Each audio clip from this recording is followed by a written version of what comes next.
கலை மேலாண்மையில வந்து இன்னொரு முக்கியமான விஷயம் என்ன அப்படின்னா, இப்ப நம்ம வயல்ல வந்து நெறைய களை இருக்குது.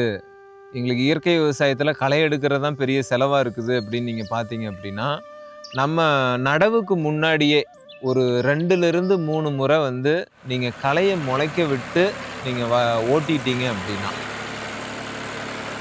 நீங்க பயிர் சாகுபடி பண்ணும்போது களையோட தாக்கம் அந்த அளவுக்கு இருக்காது. ஸோ அந்த துவக்கத்திலிருந்து நம்ம கோடை உழவுலேருந்தே நம்ம வந்து ஏற்கனவே மண்ணுல இருக்கக்கூடிய களை விதைகள, அந்த களையுடைய புல்லுடைய கிழங்குகளை எல்லாமே வந்து நம்ம அழிக்கிற வேலைய வந்து நம்ம வந்து பண்ணணும். ஸோ முக்கியமா நடவுக்கு முன்னாடி நம்ம அத பண்ணிட்டு கொஞ்சம் சேறு அந்த தண்ணி நிறுத்தி வச்சுட்டோம்னா, நெறைய களை விதைகள் எல்லாமே அழுகி போயிரும். ஸோ அப்போ வந்து நெல் பயிர்ல அவ்வளோ களைகள் வந்து முளைக்காது. இந்த முதல் சேறு ஓட்டும்போது, அந்த களை விதைகள்லாம் வந்து பார்த்தீங்கன்னா, அந்த சேத்து மேல அப்படியே மிதக்கும். நீங்க அந்த காத்தடிக்கிற ஓரங்கள்ல பார்த்தீங்க அப்படின்னா, அப்படியே கருப்பு கருப்பா சின்ன சின்ன கடுகுல ஒரு ஒரு கடுகுல 10ல் 1 பங்கு தான் இருக்கும். அப்படியே புள்ளி புள்ளியா கருப்பு கலர்ல ஒதுங்கி இருக்கும். நீங்க அத எல்லாமே நல்லா பள்ளத்துக்கு வடிச்சு எடுத்துட்டீங்க அப்படின்னாலும் கூட, களை விதைகள வந்து குறைச்சுக்கலாம்.